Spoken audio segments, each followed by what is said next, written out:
Good afternoon, everybody. Good afternoon. Thank you again. Let's start with the Tehillim, and then we'll start off with a question. How about that? So, as we do every week, every time we have a class, I'd like to begin with the special Tehillim for the full and speedy recovery of Rabbi Steinsaltz. We'll say it in Hebrew.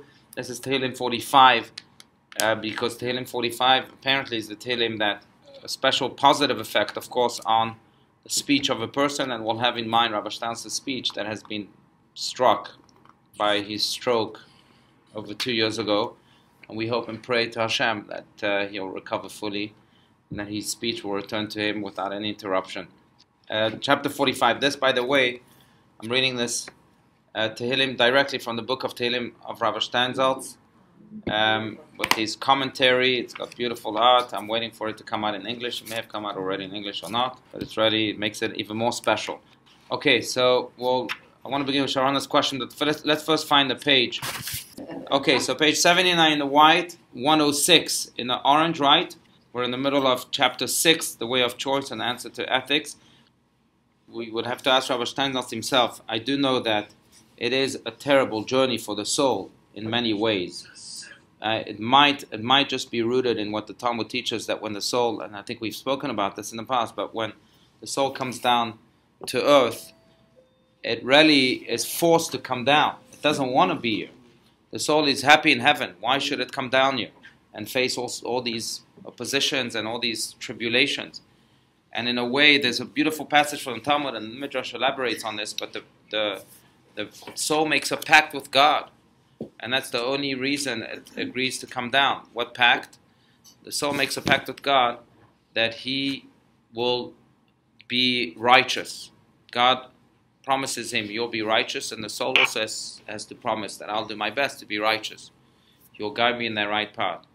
But what happens, again, I said the Midrash elaborates on this, but what happens to the soul before each of us came down, we refused to come down. We were happy up there, and then God said, you know what, I'm going to have an angel give you a tour. So we had a tour of this world before we came down.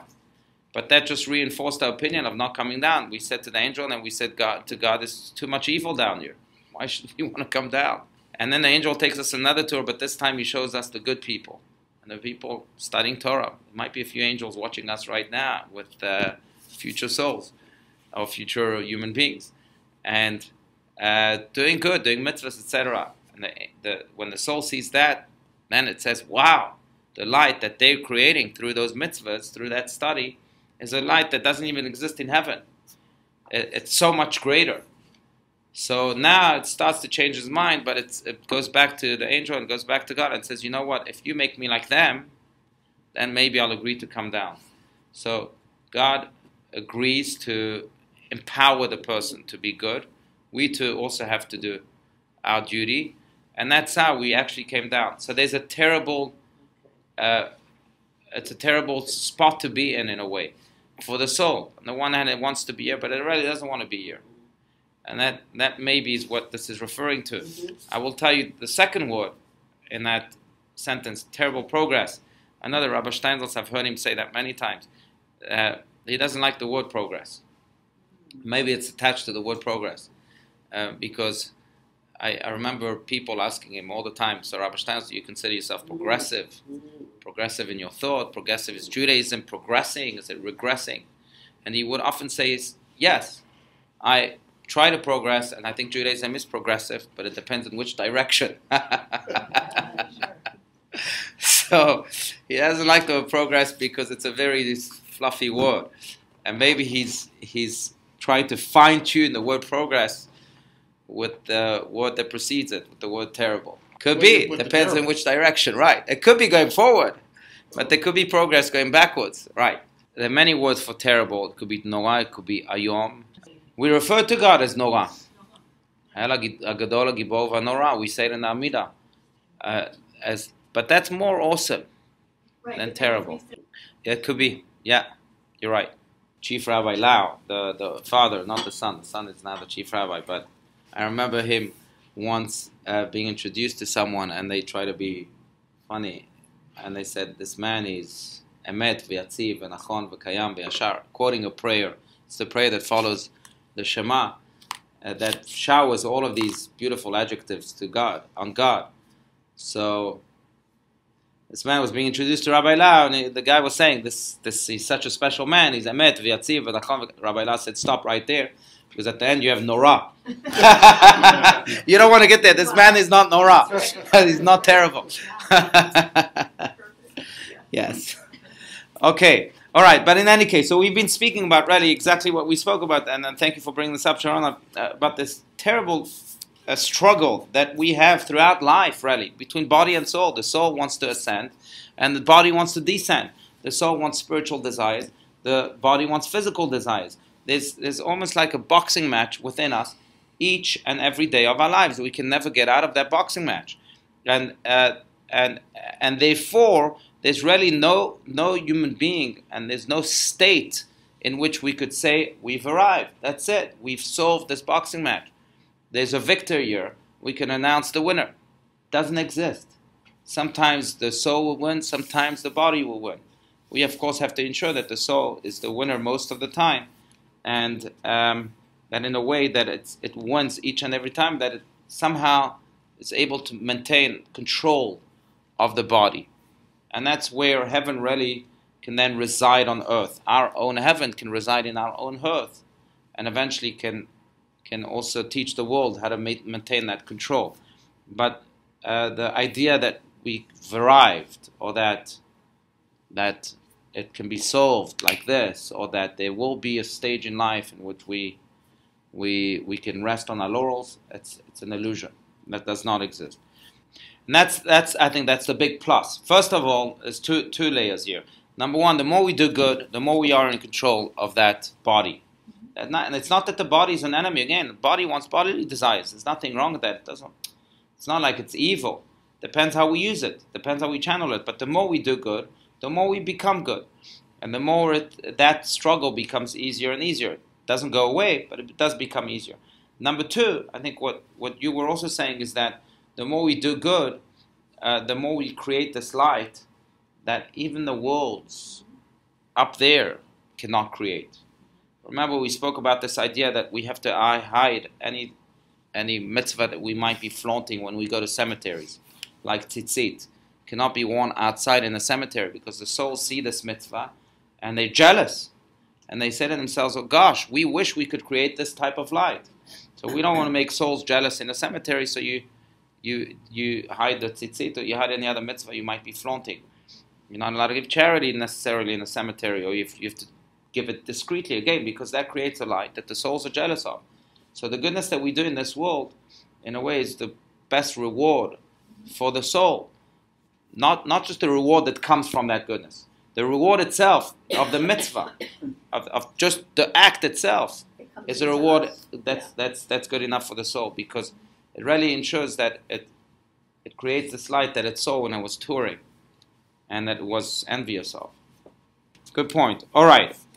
So let's continue now. Bottom of page 79. Similarly, there is no essential conflict. Does anyone want to read? Right. Let's stop there, because there is a contradiction. On the one hand, we are asked, and it's a commandment. It's one of the 630 commandments. Da'et Elokei Avicha, to know God, and to be as knowledgeable and as intellectual in our pursuit of knowing God.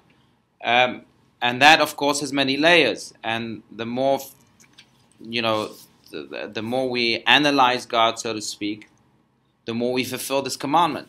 On the other hand, also God cherishes the simplicity of the heart. There's a beautiful phrase in the Talmud that says, "Rachmana liba baye," God wants the heart. And we see that, by the way, in the human sphere also. I think on the one hand, we try to love. Let's speak of love. We try to love our spouses in the best knowledgeable way we can. On the other hand, we also envy the love of children that they have towards one another. It's so innocent, it's so pure, so simple. And there's a contradiction there. Because if you want to be a child, you can't learn really. You can't, that will only make your mind, complicate your mind.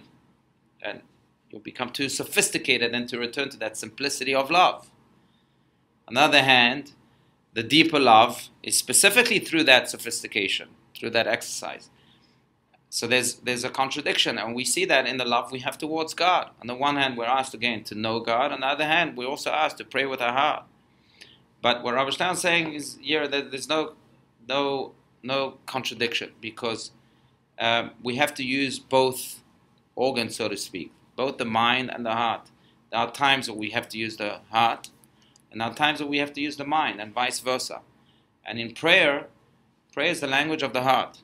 Study of Torah is the language of the mind, and we have to be able to separate the two. But maybe the story describes this the best. But there's a famous story about the student of the Baal Shem Tov, Rabbi Zev Kitzis, that was his name. Zev Kitzis was asked one year to blow the shofar in the synagogue of the Baal Shem Tov. In fact, there's a story behind the story. I'm going to share with you the story behind the story. So I have a dear friend. His name is Yossi Jacobson, and he's a big lecturer, and he has a weekly column also, and he writes all these thoughts. And one Thursday evening, just before sending his column, he's trying to write something, but he experienced what's called a writer's block.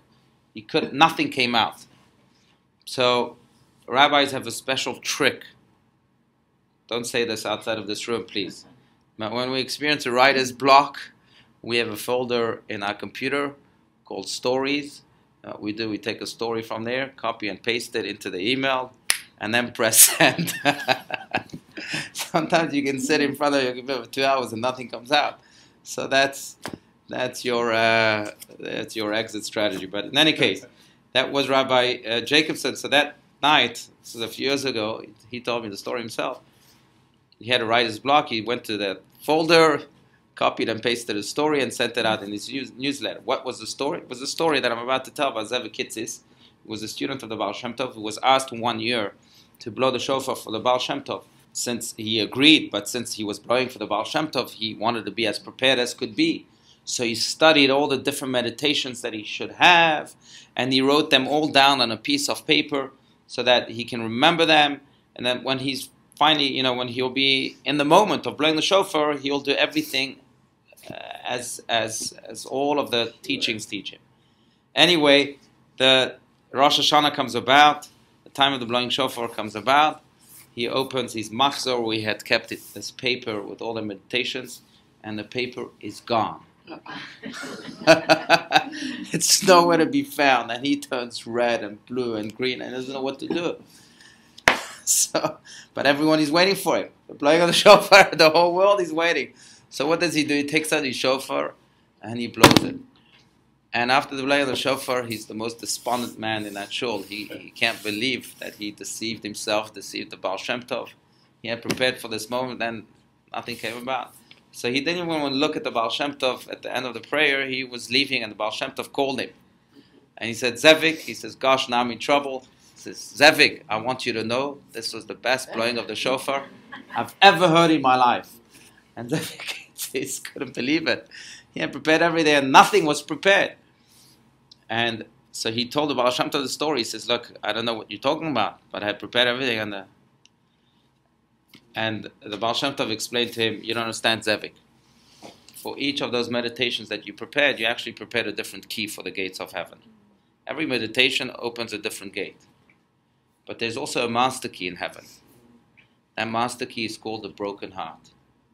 When you have a broken heart, it opens all the gates of heaven. You don't need all of those meditations.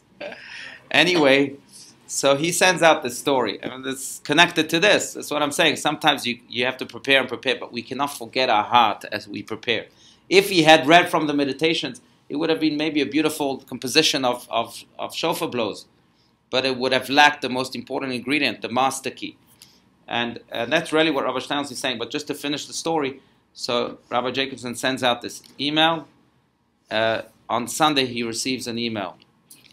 And he says, Rabbi Jacobson, I want you to know I received your email on Thursday night. And you saved my life. And she tells Rabbi Jacobson the story. My uncle, who was the only man I have left in my family, just died last week.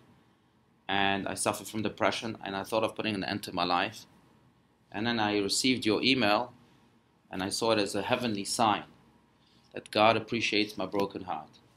And then she signs her name, Leah Kitzis. P.S. I'm a great-great-granddaughter of Zevi Kitzis. Oh, wow. Now, Rabbi Jacobson Yossi tells me, look how unbelievable. I was experiencing a broken heart, writer's block. And so I go to a broken heart story that meets a broken heart. Then all of a sudden, through all of these broken hearts, all the dots are connected and the life is saved. You never know. You never know. Sometimes you've experienced a broken heart, and that's really the master key to so many things in life.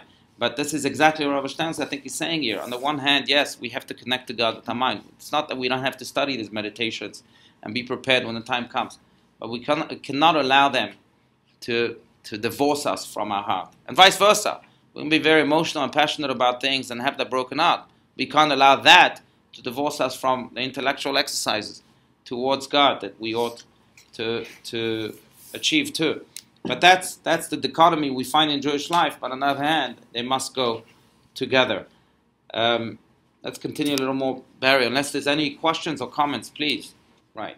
It's true. I mean, like I said, I think it's like human relationships that are based on love. On the one hand, we have to try and understand our spouse and love them and connect to them through a year. Right. But on the other hand, we can't limit it to a year. Sometimes I just had a fight with my spouse. Sometimes I just can't understand my spouse. And that's when I have to have that faith in my relationship, that, you know, whether we understand her or him or not, we're connected. And I have that faith that our souls are one. And they have to go hand in hand. You know, Rabbi Steinsaltz, from a different direction, but Rabbi Steinsaltz has a brilliant, well, every article of his is brilliant, but this is one of the best, if I can even rank them. But it's called A Twisted Creature. And it's actually about last week's portion.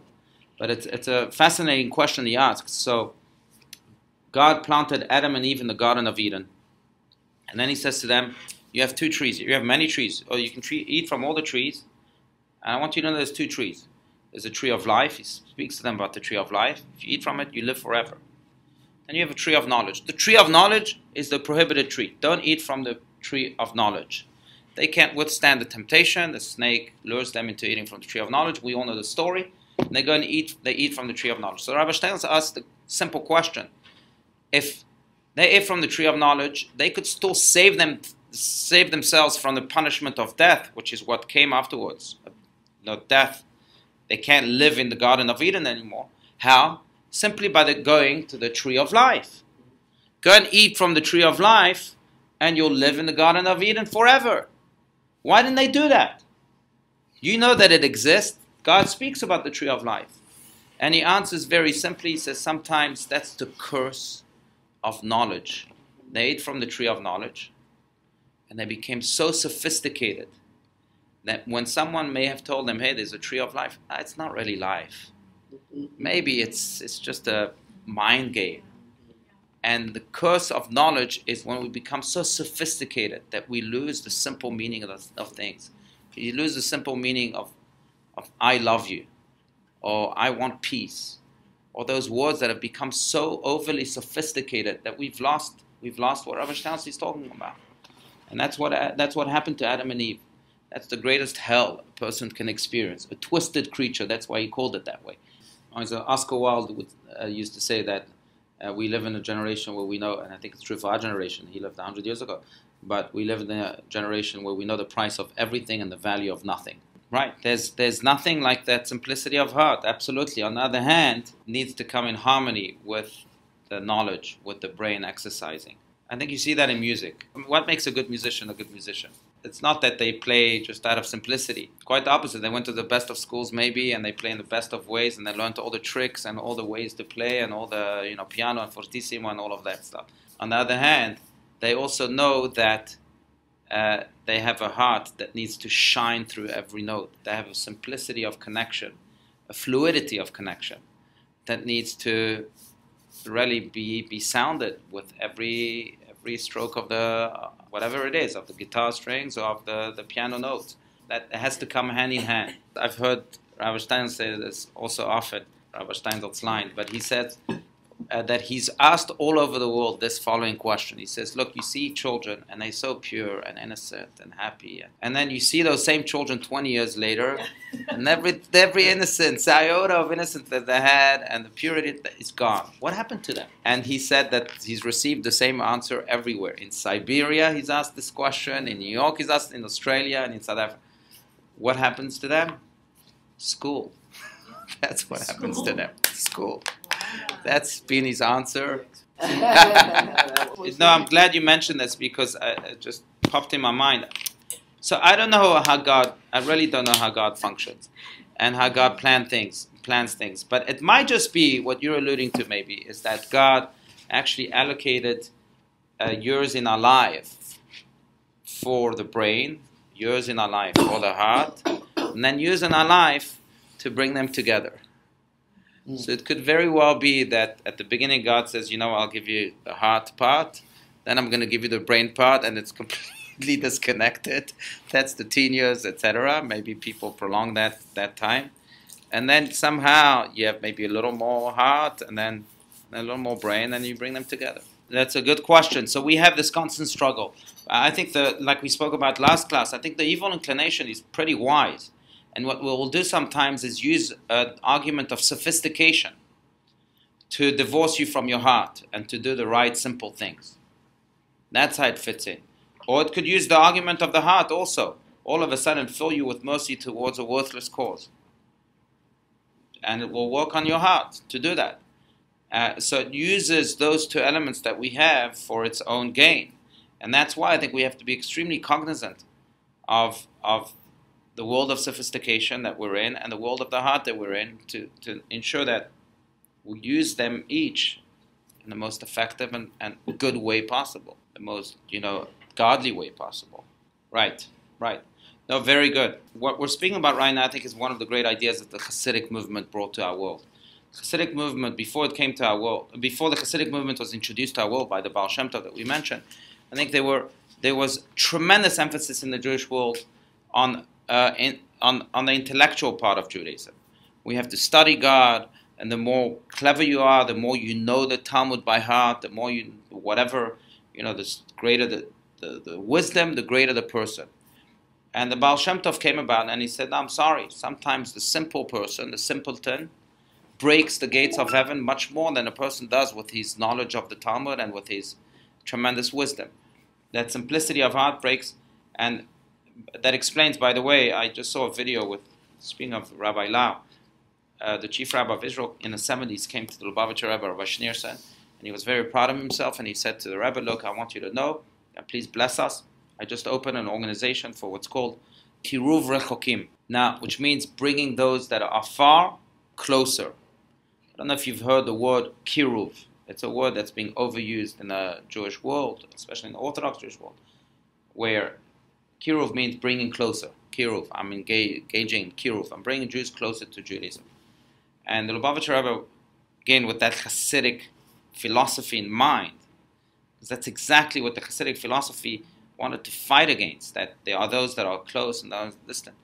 So he says to Rabbi Allouche, what? Rabbi Allouche says, I'm opening an organization for Kiruv Rechokim, for bringing those that are far away closer. And the Lubavitcher Rebbe again says, what? He says, I'm opening it for Kiruv. And then the Rebbe, after the third time, he says to Rabbi Allouche, and with all due respect, how do you know who's far and who's close to God? How do you know? And sometimes the simpleton, the one that knows nothing, is the one that's the closest. And the one that's the wisest and knows everything is the one that's maybe the furthest. Thousands of stories of that kid, that shepherd who came with his flute in the middle of services on Rosh Hashanah and played his flute, because that was his way of prayer. And people tried to silence him. And the Baal Shem Tov said, no, these flutes right now are opening the gates of heaven. There's another story about a kid who came to a very wealthy person's wedding. And only the VIPs were invited, and the wealthy person, of course, paid for a very large band to come and play music. And this kid came, and he started playing the flute. He was not invited, and he started playing the flute in front of this band, and the wealthy man goes crazy. How dare you? You're ruining my wedding. I spent so much money on this band. And he wanted to come and kick him out, and people came to grab him and throw him out. And all of a sudden, this is the story of the Baal Shem Tov, people froze. And as they froze, the heavens opened up. And they saw that right above the kid with the flute, there were angels dancing. Everywhere else, it was all dark. So you see, you never know. But that's exactly this idea here, that it's not just in people, it's in us. We have a part that's extremely simple, extremely naive maybe, innocent. That's the heart, and we cannot lose that. We also have a part that needs to be worked on, wisdom-wise, etc. But I have to go hand in hand. It's true, and sometimes it's compartmentalized, right? But I think the greats of the greats, like great musicians, just spoke of the Lubavitcher Rebbe. I think the Lubavitcher Rebbe had both worlds completely harmonizing. On the one hand, he was a man of great stature. I had the privilege of meeting him 3 times, and you really felt royalty. On the other hand, you felt the simplicity of heart and this unbelievable connection of heart that he had with each and every one, and with God himself, of course. And he was able to combine the two together, even though in most places in our world they are compartmentalized, they're divided. They're 2 opposite worlds, right? The intellectual world is a very cold, analytical world. The world of the heart is very warm, fiery, and it's not at all analytical. Okay, let's finish this paragraph. And in fact, it takes a very honest soul, to a tremendous honesty, to know how to balance the two together. And again, the evil inclination plays with us. Very much so. But I would say that the same struggle that we have between the godly soul and the animalistic soul, or the good inclination, and the evil inclination, is almost the same struggle we have between the intellectual world and the world of the heart, that is so simple. But really the world of the heart and the world of the mind can work together, just like the godly soul and the animalistic soul can work together. We have to ensure that they don't suffocate one another. They must work together. I'll say this, there's a story that I've heard from Rabbi Steinsaltz himself. One of the Hasidic rabbis, speaking of the Hasidic, one of the Hasidic rabbis who was known for his tremendous fire and was a seeker of truth. He couldn't stand lies, couldn't stand any superficiality, was the Kotzker Rebbe, Rabbi Menachem Mendel Morgenstern, of some 250 years ago. But the Kotzker Rebbe, just to give you an example, once called his students to the window, and he said to them, look, can you please tell me, what do you see outside? He said, we see horses pulling wagons, and we see human beings. What do you want? He said, yes, but where are the horses, and where are the human beings? He says, the human beings are on the sides, and the horses are in the middle.